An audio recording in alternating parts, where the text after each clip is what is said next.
Good morning student. आज बहुत ही अच्छा टॉपिक है, derivation of equation of motion by calculus method. देखिए क्लास 9th में हमने derivation of equation of motion सीखा कि कैसे हम इक्वेशन ऑफ मोशन डिराइव करते हैं। तो there are 3 equation of motion, v equal to u plus a t, s equal to u t plus half a t square and last one equal to v square equal to u square plus 2as। Class 9th में जो हमने इसका derivation जाना था तो उसमें 2 method थे। एक एल्जेब्रिकली मेथड था and second one is the graphically. हमने 2 मेथड जाने थे। तो ग्राफिकली में हमने क्या जाना था कि जैसे मान लीजिए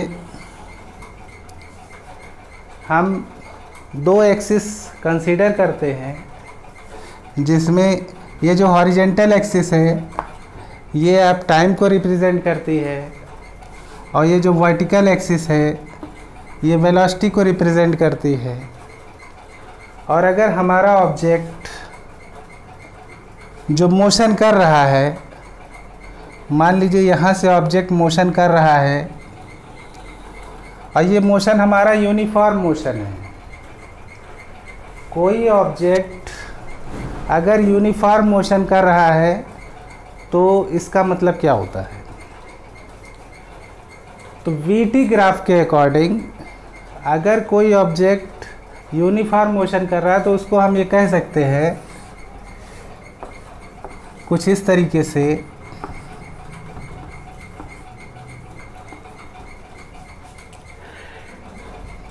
कि जैसे 5 सेकेंड पर मान लीजिए ये आपका टाइम 0 है, ये आपका टाइम 5 सेकेंड पर है और ये ऑब्जेक्ट टाइम 10 सेकेंड पर है। तो हम ये देख रहे हैं कि जब हमारा ऑब्जेक्ट रेस्ट पर था वहाँ से हमारा ऑब्जेक्ट मूव करना स्टार्ट करता है और 5 सेकेंड के बाद ये ऑब्जेक्ट यहाँ पहुँच जाता है और 10 सेकेंड के बाद ऑब्जेक्ट यहाँ पहुँच जाता है। अगर मान लीजिए कि यहाँ पर ऑब्जेक्ट जो डिस्टेंस ऑब्जेक्ट की जो वेलोसिटी है वो 0 है, मतलब 0 मीटर पर सेकेंड, और जब ये यहाँ से यहाँ पहुँचता है तो इसकी वेलोसिटी 5 मीटर पर सेकेंड हो जाती है, और जब ये ऑब्जेक्ट यहाँ पहुँच जाता है तो इसकी वेलोसिटी 10 मीटर पर सेकेंड हो जाती है। तो आप लोगों ने ये जाना होगा, इक्विवेलेंट फ्रैक्शन आपने पढ़ा होगा कि 2/3 इक्वल टू 4/6 इक्वल टू 6/9, ये तीनों वैल्यू इक्वल होती है ना। नंबरिंग अलग अलग है लेकिन ये तीनों की वैल्यू इक्वल है। क्यों? क्योंकि ये इक्विवेलेंट फ्रैक्शन है ना, इक्विवेलेंट फ्रैक्शंस हैं। तो हम ये देखते हैं कि यहाँ पर न्यूमरेटर में 2 की टेबल कंसीडर की जा रही है, डिनोमिनेटर में 3 की टेबल कंसीडर की जा रही है। ये देखिए 2 2 जा 4, 3 2 जा 6, 2 3 जा 6, 3 3 जा 9। तो इस तरीके से हमने देखा है कि हमारा न्यूमरेटर और डिनोमिनेटर अलग अलग होने के बावजूद भी इनकी वैल्यू सेम है, ये इक्विवेलेंट फ्रैक्शन है। तो वैसे अगर हम इस वेलोसिटी और इस टाइम को कंसीडर करें तो हम ये देख रहे हैं कि जैसे जैसे टाइम बढ़ रहा है वैसे वैसे इसकी स्पीड बढ़ रही है और एक रेशियो में, दोनों इक्वल रेशियो में बढ़ रहे हैं। तो इस तरीके से अगर कोई कंडीशन होता है तो वहाँ पर हमें वीटी ग्राफ में एक स्ट्रेट लाइन मिलती है। अच्छा, इसी फिगर को अगर यहाँ समझा जाए, मान लीजिए कोई ऑब्जेक्ट यहाँ पहुँचा, पहले यहाँ था, तो हम ये कंसीडर कर सकते हैं कि हमारी वेलोसिटी यहाँ पर 0 थी और यहाँ पर टाइम कितना था, 0 था। लेकिन जब ऑब्जेक्ट यहाँ पहुँच गया, तो जब हमने इसको यहाँ से देखा, टाइम में कंसीडर किया, तो देखा कि 5 सेकेंड पर हमारा ऑब्जेक्ट यहाँ से यहाँ पहुँच गया।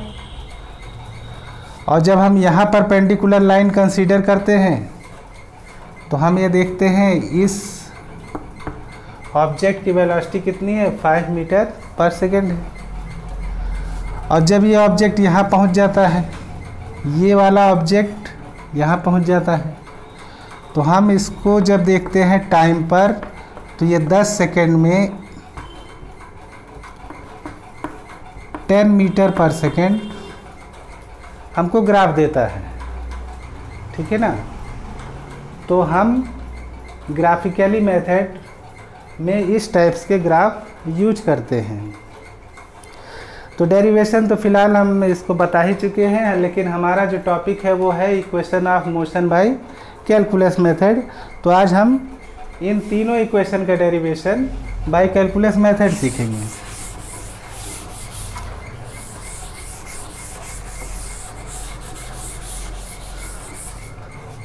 कैलकुलस मेथड से जानने के लिए सबसे पहले हमें 2 फार्मूले अपने मन में रखने होंगे कि एक्सीलरेशन का फार्मूला dv/dt होता है, ठीक है, और वेलोसिटी का फार्मूला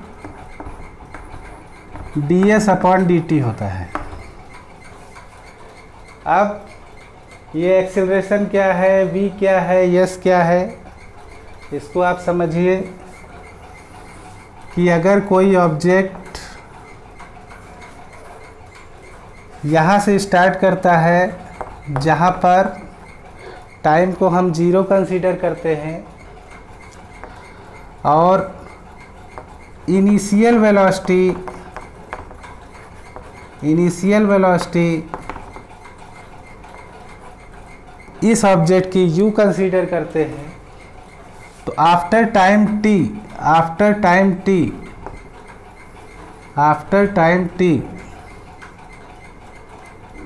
ये कितना डिस्टेंस ट्रेवल करता है, यस, और ये t बराबर 0 से कहाँ पहुँचता है, t इक्वल टू t पर पहुँचता है। तो इस समय हमारी फाइनल वेलोसिटी कितनी है, v है। तो इसको हम अपने लैंग्वेज में लिख सकते हैं, when an object travels a distance s in time t, object attains a final velocity v। ठीक है। इसके बाद ये दोनों फार्मूले जब हमें तैयार,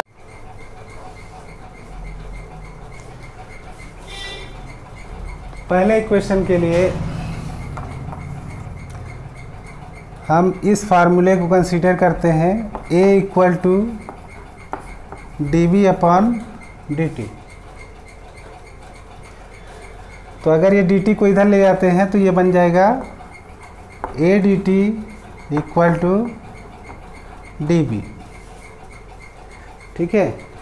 अब हमको करना क्या है, दोनों तरफ इंटीग्रेटिंग करना है। तो सबसे पहले हम जब इसका इंटीग्रेशन करेंगे, इंटीग्रेटिंग ऑन बोथ साइड्स, तो जब हम ये इंटीग्रेटिंग करते हैं तो हमें ये ध्यान देना चाहिए कि ये जो इंटीग्रेशन है ये वेलोसिटी के लिए है और ये जो इंटीग्रेशन है ये टाइम के लिए है। तो हमारा जो टाइम है वो कैसे चेंज हो रहा है, उसकी लिमिट क्या है। तो टाइम की लिमिट अभी जो हमने फिगर बनाया था उसमें हमने क्या देखा था कि यहाँ पर टाइम 0 था और यहाँ पर टाइम t था। इसका मतलब टाइम के लिए लिमिट क्या थी, 0 से t तक। तो हम इस टाइम के लिए यहाँ पे लिमिट लगा लेंगे 0 to t। अच्छा, वेलोसिटी के लिए क्या लिमिट थी, इस ऑब्जेक्ट की वेलोसिटी बेटा u कंसीडर किया गया था, इस ऑब्जेक्ट के लिए वेलोसिटी v कंसीडर किया गया था। This is initial velocity, this is final velocity. तो हम यहाँ पर लिमिट क्या लेंगे, u to v।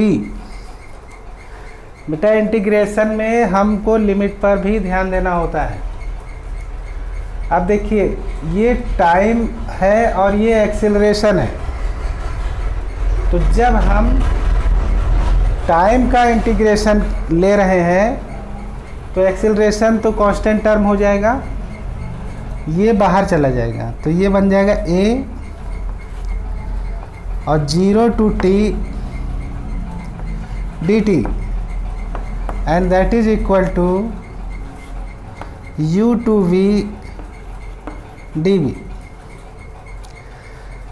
इंटीग्रेशन वाला जो हमने आपको लेक्चर समझाया था उसमें आपको ये जानना ज़रूरी है कि dt का इंटीग्रेशन t होता है, dt का इंटीग्रेशन t होता है और dv का इंटीग्रेशन v होता है। तो क्या हम इस dt का इंटीग्रेशन कुछ इस तरीके से t लिख सकते हैं कि नहीं लिख सकते, और इसकी लिमिट क्या हो जाएगी 0 से लेकर के t तक।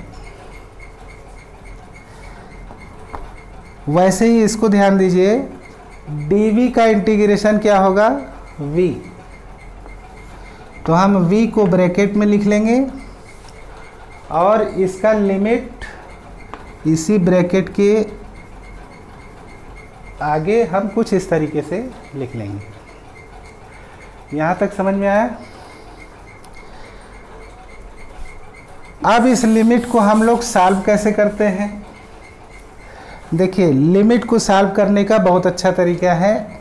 इस t की जगह पर आप एक बारी t रखिए और इस t की जगह एक बारी 0 रखिए और सब्ट्रैक्ट कर दीजिए। कैसे, देखिए एक्सेलरेशन तो बाहर है। अब हमने क्या किया, इस t की जगह पर एक बार t रखा तो हमें मिला t, इस t की जगह एक बार 0 रखा तो हमें मिला 0 और हमने क्या कर दिया, सब्ट्रैक्ट कर दिया। तो इस तरीके से इसको सॉल्व किया जाता है। वैसे ही इसको बताइए, इस v की जगह पर एक बार हम v रखेंगे और इस v की जगह पर एक बार u रखेंगे। अच्छा, लेकिन ध्यान जरूर देंगे कि ये तीनों वेलोसिटी ही होनी चाहिए, चाहे इनिशियल चाहे फाइनल। तो हम इस v की जगह एक बार v रखेंगे तो मिलेगा हमें v, और इस v की जगह एक बार u रखेंगे तो मिलेगा u, और इसको सब्ट्रैक्ट कर देंगे। अब इसको सॉल्व करेंगे तो ये हो जाएगा AT equal to v minus u, और जब इसको सॉल्व करेंगे तो ये हमें मिलेगा v equal to u plus AT।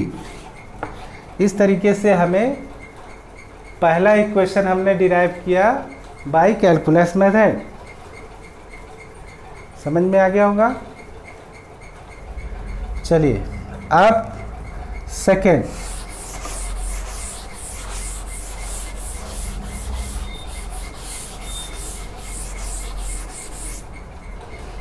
देखिए हमने ये फार्मूला यूज कर लिया है। तो सेकेंड के लिए हम लोग ये वाला फार्मूला यूज करेंगे। तो ये हो जाएगा v equal to ds upon dt। Yes जान रहे होंगे, एक ऑब्जेक्ट टाइम t पर कितना डिस्टेंस ट्रेवल करता है उसी को यस कहते हैं। तो ये हो जाएगा ds equal to v d t. Clear है? अच्छा, अभी हमने जो फर्स्ट डेरिवेशन कराया था उसमें v की वैल्यू क्या निकाली थी? u प्लस ए टी निकाली थी। तो क्या हम इस v की जगह पर u प्लस ए टी ऐसे ब्रैकेट में लेकर के dt लिख सकते हैं? लिख सकते हैं। अब ये dt दोनों के लिए एप्लीकेबल है। तो ds equal to u dt plus a t d t. अब हमें करना है इंटीग्रेटिंग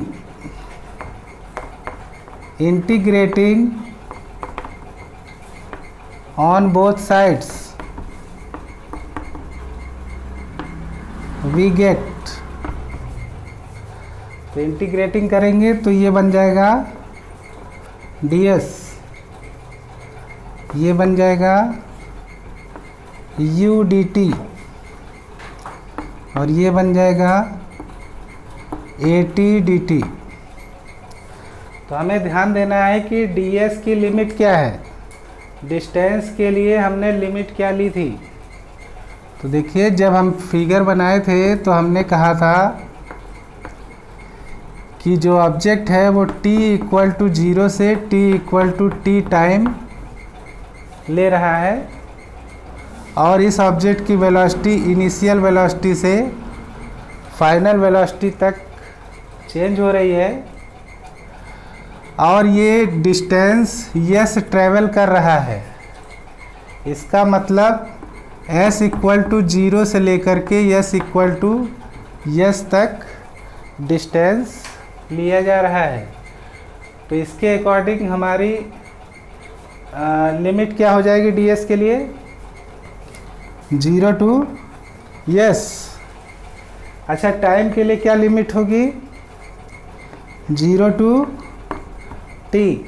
अच्छा, ये भी टाइम है, इसके लिए लिमिट क्या होगी? 0 टू t। अब देखिए, ds का इंटीग्रेशन यस होगा, ds का इंटीग्रेशन यस होगा और इसकी लिमिट हम लोग यहाँ पर कुछ इस तरीके से लिखेंगे। और यहाँ पर देखिए, ये टाइम है, टाइम का इंटीग्रेशन हो रहा है तो u आपका कांस्टेंट टर्म लिया जाएगा। तो u को हम बाहर कर लेंगे, u बाहर हो गया और dt का इंटीग्रेशन क्या मिला? t। dt का इंटीग्रेशन t और इसकी लिमिट क्या है? 0 टू t। वैसे ही इसमें देखेंगे तो ये a कांस्टेंट टर्म है, a बाहर हो जाएगा। अच्छा, t dt हमें इसको ध्यान रखना होगा कि इंटीग्रेशन ऑफ t dt ये होता है t स्क्वायर अपॉन 2। देखिए, t पावर 1 dt। तो मैंने आपको इंटीग्रेशन में सिखाया है कि जैसे t raise to power 1 dt हमें निकालना है तो इसकी पावर 1 ज़्यादा हो जाएगी और यही पावर आपकी डिनोमिनेटर में चली जाएगी। तो ये a तो हमने बाहर ले लिया और t dt को हमने कैसे कंसीडर किया? t square upon 2। t dt का इंटीग्रेशन t स्क्वायर अपॉन 2 और इसकी लिमिट क्या हुई? 0 टू t। अब इसको सॉल्व करने का क्या तरीका है? इसको सॉल्व करने का तरीका ये है कि इस s की जगह पर एक बार s लीजिए, इस s की जगह पर एक बार 0 लीजिए। तो ये हो जाएगा s माइनस 0 और ये u रहेगा बाहर और इस t की जगह पर क्या होगा? t minus 0 plus a। ये जो t स्क्वायर अपॉन t देख रहे हैं, इसमें इस t की जगह पर एक बार t लेना है, एक बार इस t की जगह पे 0 लेना है। तो ये क्या बन जाएगा? t square upon 2 minus 0 square upon 2, T square upon 2 minus 0 square upon 2।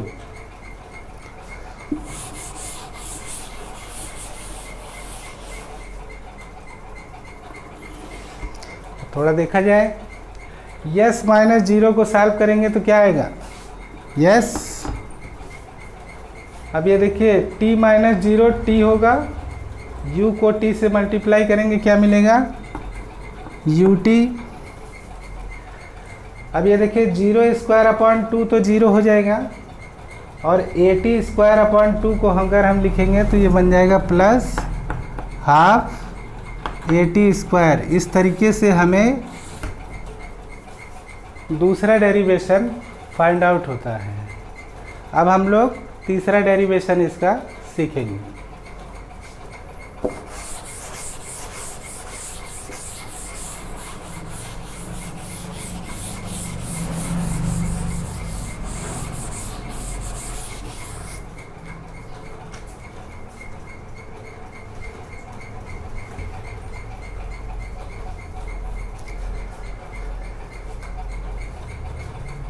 Third derivation of equation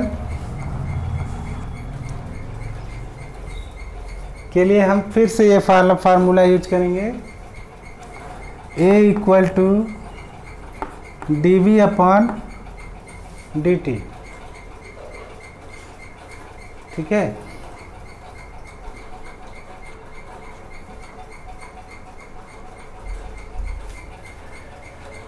इसमें हमको एक चीज़ देखना है कि हमें किसी तरीके से इस यस को इंटर करना है। तो इंटर करने के लिए हम लोग क्या करेंगे, a equal to d v upon d t multiply d s upon d s ले सकते हैं। इसको कहते हैं ज़बरदस्ती वाला काम। अब हम क्या करते हैं, इस ds को इधर ले जाते हैं और इस dt को इधर ले जाते हैं, तो ये क्या हो जाएगा, dv upon ds multiply ds upon dt हो जाएगा। थोड़ा इसको देखिए कि ds अपॉन dt की वैल्यू क्या होती है, v होती है। तो हम लिखेंगे वी नो दैट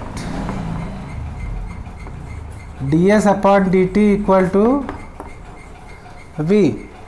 तो ये वैल्यू हम यहाँ पे डाल देंगे। a इक्वल टू क्या हो जाएगा, dv upon ds equal to multiply v। ठीक है, अब हम इस ds को ले जाएंगे इधर, तो ये हो जाएगा a ds और ये क्या बन जाएगा v dv। अब हम इसका इंटीग्रेटिंग करेंगे, integrating on both side, integrating on both sides we get. जब इंटीग्रेशन करेंगे तो ये हो जाएगा a ds equal to integration v dv। Limit के बारे में सोचना है, ये वेलोसिटी है, ये आपका डिस्टेंस है। तो वेलोसिटी की लिमिट क्या थी, वेलोसिटी की लिमिट u से लेकर के v तक थी, और ds की लिमिट क्या थी, 0 टू s। तो ये लिमिट जब हम लगा लेते हैं तो इसके बाद हमको सॉल्व करने में थोड़ा सा आसानी हो जाएगी। देखिए a कांस्टेंट टर्म है, a को हम बाहर ले सकते हैं।